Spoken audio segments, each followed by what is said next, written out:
Aleluia, eu quero convidar você a abrir no livro de Ezequiel, capítulo 37.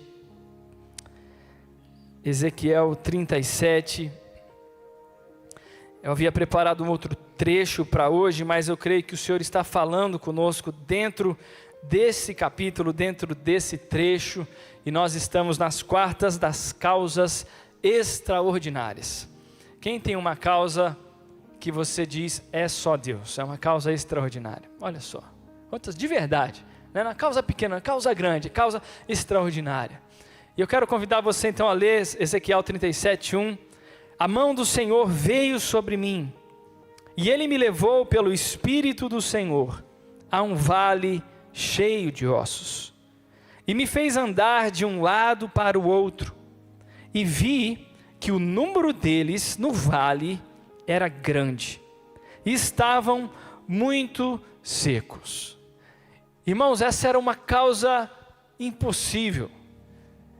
O profeta Ezequiel estava andando, não num cemitério, porque cemitério não tem ossos na superfície, cemitério tem ossos enterrados. Quando vai num cemitério, embora ninguém goste de ir, ali você encontra histórias que tiveram um desfecho e foram ali colocadas, corpos enterrados. O profeta estava andando num lugar em que ele via os ossos secos na superfície. Ele via algo que foi interrompido, algo que não teve um desfecho digno. E a palavra diz que aqueles ossos estavam sequíssimos. Aquilo já tinha tempo, aquilo já tinha anos. A palavra diz que era um grande vale. Quando eu leio esses versos no início, para mim me vem na mente uma grande derrota. Uma grande derrota. Não é aquela derrota que você disfarça, dá um sorrisinho, mas é uma grande derrota. Quem já teve uma grande derrota, só pisca os olhos, né, se você não quiser levantar a mão. Uma grande derrota. Uma derrota aparentemente de uma nação, da casa de Israel. E o Senhor envia o profeta até ali. Agora, Deus não enviou o profeta para ir para lá simplesmente para contemplar uma tragédia. Deus não levou o profeta simplesmente para ir para lá e se entristecer ainda mais com uma situação, né? Tem gente que gosta de filme de drama, eu não gosto. Porque primeiro eu não sei se vai acabar feliz. Tem drama que acaba feliz, esse ainda é bom. Mas tem drama que acaba mais triste ainda, hein? Misericórdia. Cada um tem seu gosto, eu não gosto. Por quê? Porque já tem muita luta na vida. Eu vou gastar 2 horas do meu dia para ficar chorando um filme que termina triste. Misericórdia. Deus não levou o profeta para assistir um filme de drama que acabava triste. Deus levou o profeta primeiro para perceber uma realidade. Era uma realidade da nação. E quando nós queremos uma transformação, quando nós queremos um derramar do Espírito, quando nós queremos um avivamento ou uma restauração de algo, a primeira coisa que Deus vai fazer é abrir os nossos olhos para a realidade. O retrato de uma situação sem o agir do Espírito Santo. O retrato de um contexto, algumas vezes, que foi gerado por escolhas que não estavam alinhadas com a palavra do Senhor. Deus vai abrir os nossos olhos, e Deus leva o profeta ali para perceber. Quando Deus explica o contexto no verso 11, a palavra diz: então me disse, filho do homem, estes ossos são toda a casa de Israel. Eles dizem, nossos ossos, ou a nossa força, ou a nossa estrutura, ou aquilo que nos sustenta, nossos ossos secaram-se, e a nossa esperança morreu, e fomos totalmente exterminados. Essa era a realidade. Era uma realidade triste, mas para que o Espírito Santo possa agir, primeiro eu preciso reconhecer que eu preciso de uma intervenção do Espírito Santo. A palavra diz que a nação dizia: os nossos ossos secaram-se, nossa estrutura, sustento, eu já não tenho no que me apoiar. E além de não ter isso, a palavra diz: a nossa esperança foi embora. Tem vezes que você perde a base, mas você ainda alimenta uma esperança de que algo melhor virá, de que o Senhor agirá. Mas quando a esperança vai embora, como que Deus restaura a esperança? E como que Deus restaura a força? Como que Deus restaurou aquele contexto? Primeiro, Deus não enviou o Espírito. Primeiro, Deus despertou um homem, abriu os olhos de um homem, fez o homem andar naquele contexto, perceber aquilo, e Deus então começa a falar com o homem para depois derramar o seu Espírito. Deus está levantando homens e mulheres que estão dispostos a perceber a realidade e agir pela manifestação do Espírito Santo. Talvez você fale, mas só eu lá em casa, bispo. Tem dia que eu não aguento, bispo. Tem dia que eu não aguento, tem dia que dá vontade de falar, eu não vou mais para a igreja, eu não vou mais orar. Ou então, bispo, anos fazendo um tratamento, anos alimentando fé, anos orando por cura, e toda vez que eu chego naquele exame, eu pego aquele relatório, eu vou ler, parece que eu só vejo ossos secos. Ô bispo, eu estou quase largando tudo. Não larga não, meu irmão. Porque Deus te ungiu, te levantou. Hoje os seus olhos podem ver aquilo que eles não querem ver, mas o Espírito de Deus pode agir nessa situação e vai usar os seus lábios para trazer transformação. É uma caminhada desconfortável, é um choque de realidade ruim. Mas a palavra diz no verso 1, que Ezequiel foi levado pela mão do Senhor, e o Espírito do Senhor o conduziu. Ele não estava sendo conduzido pelo diabo, foi o Espírito de Deus. E algumas vezes passamos por vales, não porque o diabo nos levou, mas porque o Espírito de Deus está nos levando por ali. Mas como o salmista diz, ao passar pelo vale árido, faz dele um manancial de bênçãos, o cobrirá a primeira chuva. Aleluia. O profeta começa a ver, e Deus fala então com ele, faz uma pergunta no verso 3. Ele me perguntou, filho do homem, estes ossos poderão reviver? O que Deus estava fazendo com o profeta? Por que Deus faz uma pergunta? Porque Deus estava reacendendo a chama da esperança. Antes de um milagre, Deus começa a reacender a esperança no nosso coração. A comunhão com Deus, a conversa com o Senhor, a leitura da palavra, o ouvir de Deus num culto como esse, isso nos traz perguntas que nós evitamos fazer, que nós não queremos nem tocar naquele assunto, mas Deus está reacendendo a esperança no teu coração nessa noite. Não uma esperança positivista baseada em alguma situação natural, uma esperança baseada na palavra de Deus. Filho do homem, você crê, você acredita que eu posso fazer? E a situação era tão difícil, que o profeta falou, Senhor, Tu sabes, Tu sabes, eu não sei, eu não tenho essa resposta, mas eu continuo confiando na Tua soberania, e que o Senhor é o Deus Todo-Poderoso, aleluia. E logo na sequência, verso 4, então o Senhor me disse, profetiza sobre estes ossos, e dize-lhes, ossos secos, ouvi a palavra do Senhor. Assim diz o Senhor Deus a estes ossos, assim diz o Senhor Deus à tua casa, assim diz o Senhor Deus sobre Brasília, assim diz o Senhor Deus sobre o Brasil, eu farei entrar em vós o fôlego de vida e vivereis. Eu soprarei de novo. A palavra diz em Gênesis que Adão foi formado do pó da terra, ele estava constituído, e Deus então soprou o fôlego sobre Adão.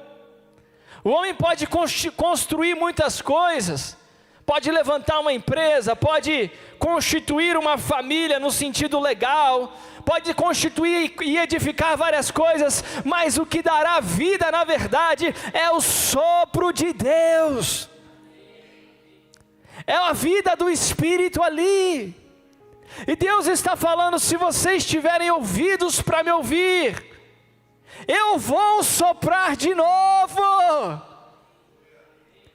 O mesmo fôlego que veio sobre Adão, o mesmo sopro que veio sobre Pentecostes, é o sopro de Deus que é prometido sobre os últimos dias. Derramarei do meu Espírito sobre toda a carne, os vossos jovens terão visões, os vossos velhos sonharão, derramarei sobre crianças, é a palavra do Senhor, haverá um novo sopro de Deus. Deus falou para Ezequiel: você tem que andar sobre o vale, declarando essa palavra. Quando Deus perguntou para Ezequiel: você crê que eu posso fazer? Ele respondeu: tu sabes. Deus falou: então agora eu vou te ensinar o que você tem que falar. Não é só declarar que Ele pode todas as coisas, é declarar que Ele irá fazer o que Ele disse que irá fazer. É declarar uma promessa, é declarar uma palavra. Ele está falando: Ezequiel, ande sobre o vale e diga: assim diz o Senhor. A palavra não é tua, a palavra não é minha, a palavra é do Senhor, Deus Todo-Poderoso. Então quando você acordar na sua casa, seja num dia bom ou seja num dia ruim, declare: o Senhor soprou sobre esse lar. Nós não podemos nos calar. Trechos da Bíblia que nos encorajam hoje, que alimentam a nossa fé, que nos levantam, foram escritos por um homem que estava preso, depois de ser açoitado, mas ele ouvia a mesma voz que Ezequiel: assim diz o Senhor, declare o que eu digo, declare o que eu fiz, declare o que eu disse que faria, declare a palavra do Senhor. Aleluia. Eu vou andando sobre o vale, mas eu vou andando com o Espírito, e eu vou andando declarando a palavra, declarando a palavra, declarando a palavra. E ele começa a dizer aquilo que o Senhor o disse para dizer. Verso 6: sobre vós porém nervos, farei aparecer carne, eu estenderei pele, eu porei o Espírito em vós e vivereis, então sabereis que eu sou o Senhor. Verso 7: profetizei como me foi ordenado, e enquanto eu profetizava, houve um ruído, um barulho de estalo, e os ossos se uniram, osso com osso. Olhei e vi que os nervos os cobriram, a carne apareceu e a pele se estendeu por cima deles, mas não havia espírito neles.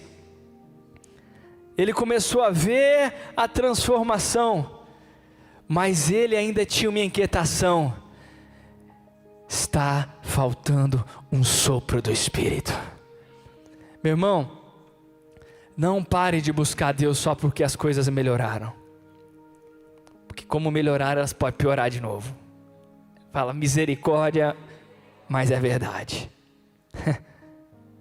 Enquanto não houver o sopro do Espírito, não interessa se eu tenho muito dinheiro, não interessa se todas as minhas orações foram respondidas, eu estou buscando um fôlego de Deus, um sopro de vida. Eu estou buscando uma conexão genuína e diária com Deus, através da leitura da palavra, através da oração, através de uma vida de adoração. Eu não quero só dinheiro, eu não quero ser somente tudo que esse mundo busca, eu quero o sopro de Deus.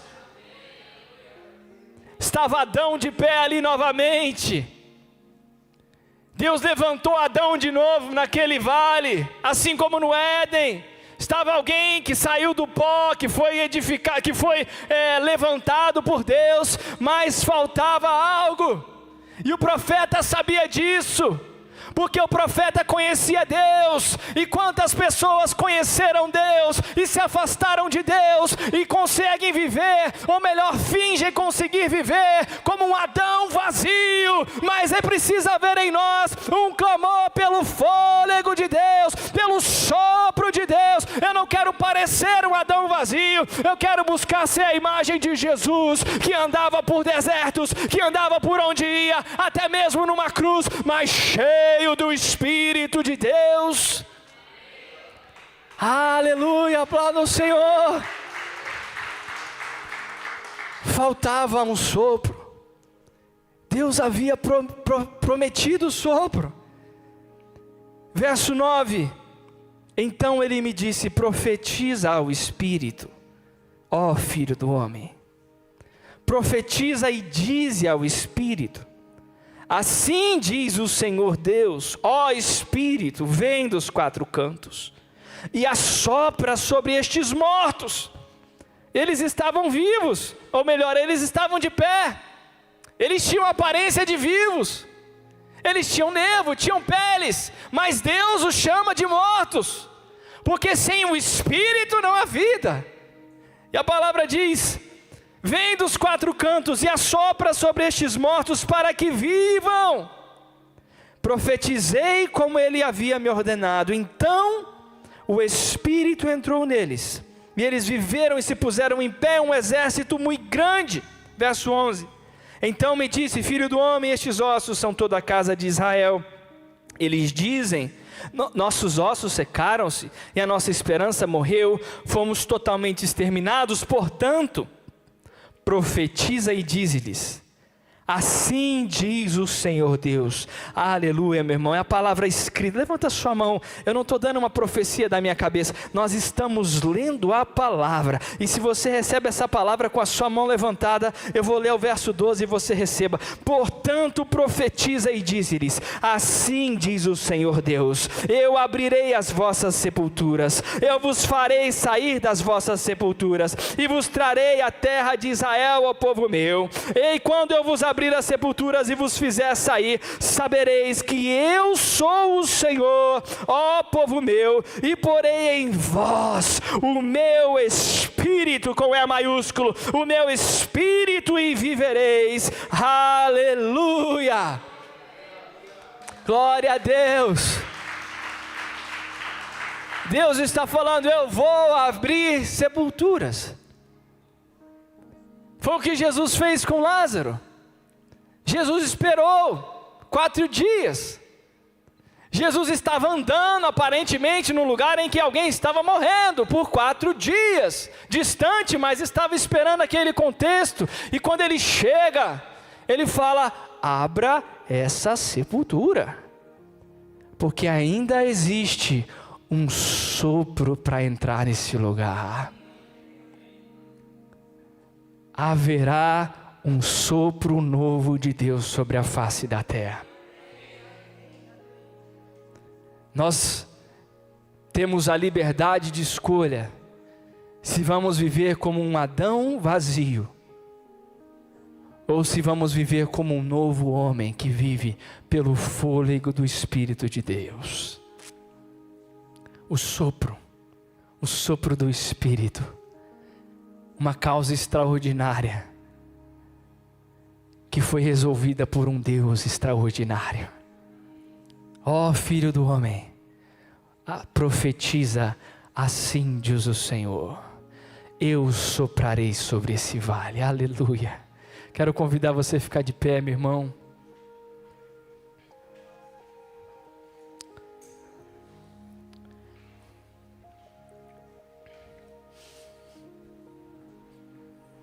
A vida cristã não é um filme de drama que termina triste. Tem aventura, tem drama assim, às vezes parece terror, mas a gente conhece o final já.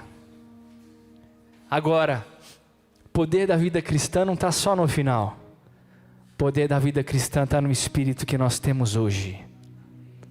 Nós temos o Espírito de Deus. Deus te trouxe aqui nessa noite para que pudéssemos louvá-lo, nos aproximássemos dele, mas ele vê o vale que você está. Ele vê o vale que nós às vezes fechamos os olhos para fingir que não estamos nele. Deus abriu os olhos do profeta. Deus abre os nossos olhos. Deus abre. E Deus nos ensina a declararmos a sua palavra, as suas promessas nesses vales. Então nesse momento, antes de encerrarmos, por favor, com temor, mas com ousadia, começa a declarar a palavra de Deus. Começa a declarar. Você conhece a palavra, um versículo. Bispo, eu só sei um versículo da Bíblia. Então declara esse versículo, porque esse versículo tem poder.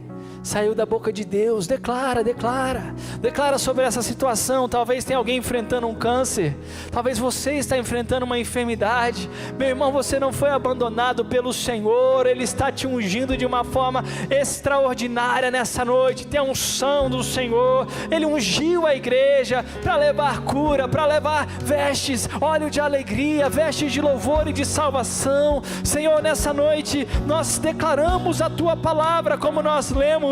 Declaramos o sopro do teu Espírito Santo. Oh, nós clamamos: vem Espírito. Nós queremos ser reavivados. Nós queremos viver completamente cheios da tua plenitude. Pai, nós declaramos em nome de Jesus a cura do Senhor e a provisão. Deus, salvação sobre familiares. Declaramos o livramento e a tua bênção em nome de Jesus. Amém e amém. Vamos dar uma salva de palmas ao Senhor.